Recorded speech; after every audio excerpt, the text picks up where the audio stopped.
السلام عليكم، مرحبا بكم في قناة كويزين ريتاج. اليوم ان شاء الله راح تشوفوا معنا وصفة تقليدية 100% واللي هي قطع ورمي، وكاين يقولوا لها المقطعة. ان شاء الله يا ربي راح تقدمها لكم الوالدة كالعادة. الاطباق التقليدية هي متخصصة فيهم. نجوزو نشوفوا كيفية التحضير. هنايا الوالدة دارت 2 كيلات تاع سميد رطب واللي هو سميد ماما. استعملت هدية كيلت بها وراح طمها بالماء والملح. هذا ما كان. وهاد العجينه لازم تجي يابسه وتدلكيها مليح. نجوزو نشوفوا كيفاش تبدا تخدم فيها. هنا راهي دارت الملح، ومن بعد ان شاء الله نجوزو نشوفوا كيفيه تحضير المرق. هنا راهي طم فيها بالماء.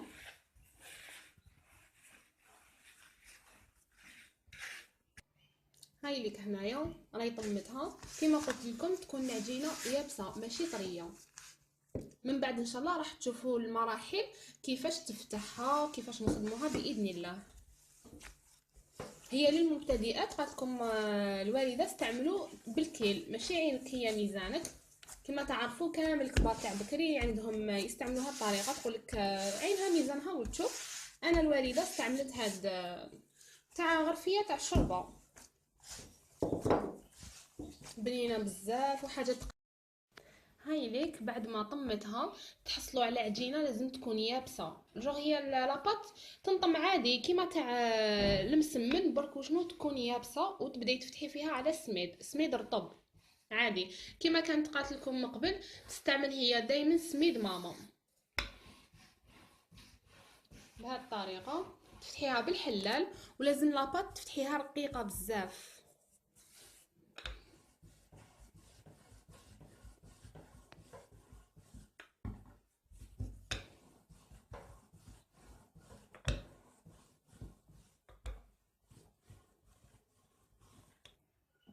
هاي ليك اخواتي بعد ما كانت كيما يتولي لكم فيها الوالده ديالي كانت هكايا اون بول صغيره، رجعتها بهاد الحجم. لازم تحليها برك رقيقه. قد ما تحليها رقيقه مليح.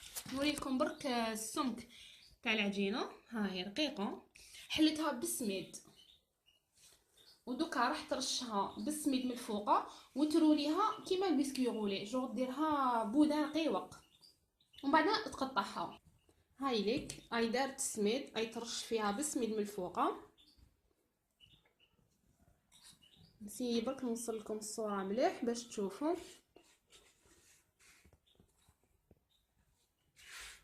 صدقوني اكله بزاف بنينه. انا ملي نشفى صغيره هي ديرها لنا اكله تقليديه هي. هاي ليك شوفوا كيفاش راهي. تسمى ديروا السميد عادي ما تخافوش كيما راكم تشوفوا هكايا. دوك هاي ليك هنا راهي ترولي فيها، تروليها حتى تكمل الورقه هذه كامل بهذه الطريقه.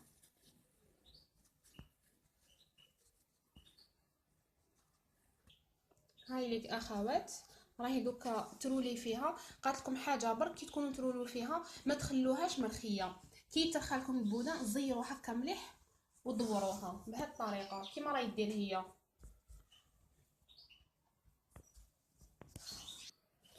هاي ليك هنا راهي كملت رولاتها، زادت رشه السميد. عاودي وري لهم ماما كيفاش درتي باش يشوفوا بهذه الطريقه. ودوكا راح تقطعها قدامكم تشوفوا كيفاه.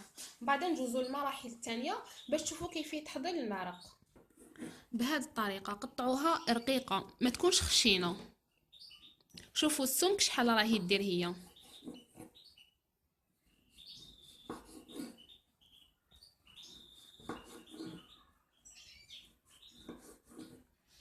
هاي لك النتيجه اخواتي تحصلوا عليها. وري لهم ماما. هاي لك تكون رقيقه بهذا السمك. وري لهم السمك تكون هكذايا. احنا رانا رايحين نكملوها باذن الله. من بعد ان شاء الله نجوزو تشوفوا معاها عفوا كيفيه تحضير المرق باذن الله. هاي ليك اخوات بعد ما قطعتها امي دوكا واش راح دير، راح تجوزها في الصيار باش هذاك السميد اللي كما قلت لكم فهمتكم بلي كي تبداي لي في الورقه ديالك ترشي بالسميد اي تنفض فيها من السميد هذاك. هاي ليك النتيجه اللي تحصلي عليها. تجي رقيقه. هاوليك السميد اللي كانت تصفيها منه. ودوكا راح تدهنها بالزيت قبل ما تفورها، على خاطر هذه لازم تفور. هاي اللي كيدهنتها بالزيت وهي هكذاك عجين. والكسكاس هنايا كانت دهناتو شويه بالزيت. دوكا راح تفورها. نتلاقاو من بعد ان شاء الله تشوفوا الطريقه ان شاء الله بالمراحل باذن الله. هاي لك اخوات، هنا راهي تفور فيها. قالت لكم باللي لازم تفوروها غير بشويه، غير بالكميه الصغيره، ماشي تكون كميه كبيره. هذه باش ما تتعجن لكمش. نجوزو من بعد ان شاء الله نشوفوا كيفيه تحضير المرق. هاي لك النتيجه اللي تحصلوا عليها بعد ما فورناها. حنا فورنا كميه كبيره، كي كملتها كامل حبيت زيد توريها لكم. هاي لك. دوكا نجوزو ان شاء الله نشوفوا المقادير لتحضير المرق. المقادير لتحضير المرق واللي هي: هنا استعملت الوالده حبه طماطيش كبيره رحاتها. هنا استعملت 4 حبات بصل متوسطين ورحاتهم. هنا استعملت نصف خد تاع دجاج. بصح يتقول لكم اللي ما يحبش يستعمل اي انواع من اللحوم، سواء لحوم حمراء او بيضاء، ما يستعملهاش. هنا عندها راس يديروها بلا لحم بلا دجاج. برك اليوم هي حبت ديرها. قالت لكم بكري ما كانوش يستعملوا اللحوم، كانوا يديروا الشحم في المرق. توابل: هنا عندي كزبر، وتحب الكزبر بزاف، استعملت مغرف كبيره. استعملت مغرف كبيره تاع راس الحانوت، شويه فلفل الكحل، نص مغرف صغيره تاع القرفه. هنا عندي شويه حشيش قطعات ورقيق، العكري. وهنا عندي شويه سنات توم اللي هما 4 سنات تاع التوم. هنا الملح والزيت بطبيعه الحال، وطماطيش تاع البوايض. نبداو على بركه الله. راح دير قبل البصل.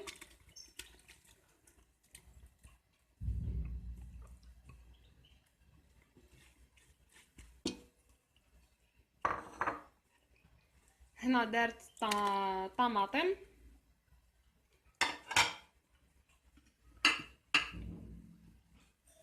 هنا راح ندير التوابل، نديرهم كامل عادي. دارت بارد في بارد.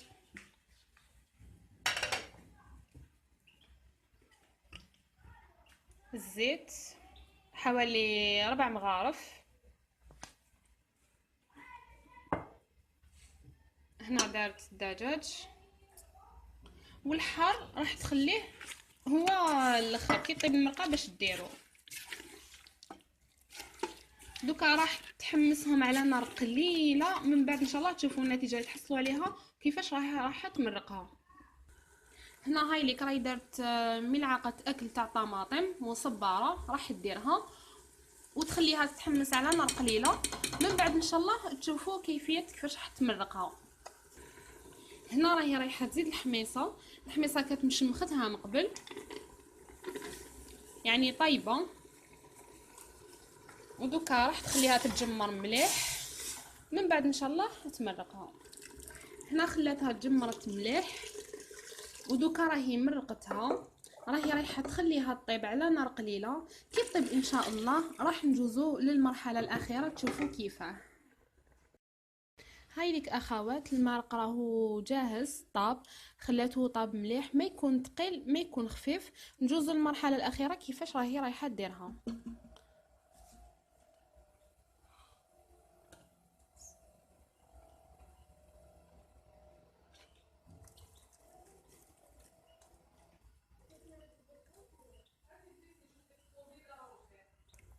ديري اختي غير بالعقل، باش علاه باش ما تجيش معجنه، وما ما الحبات هذوك الورقات هذوك ما يتلاصقوش مع بعضهم. كما راكم تشوفوا هنا الوالده راهي دير غير بالعقل. ومن بعد ان شاء الله تزيد ترجعها تتجمر شويه فقط فوق النار ونشوفوها كيفاه. هاي ليك راهي دارت هذوك فوق النار باش تتجمر. قالت لكم قسمه تلبها برك وتنحوها. كما راكم تشوفوا ما تكون ثقيله ما تكون خفيفه. دوكا غير تلبى شويه فوق النار ان شاء الله.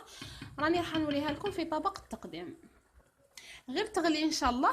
راهي رايحه تزيد تقطع لها شويه حشيش ودير لها قيس واحد نص مغرف تاع ماكله تاع الكزبر. باش هذاك حيزيط لها بنه بزاف هايله. هاي لك هنا اخوات، انا ماما هنا راهي تجمرت معاها. راهي تقول لكم برك كي ديروها تتجمر حركوها من داك حركوها، باش علاه باش ما تهبط لكمش وما تلصقش.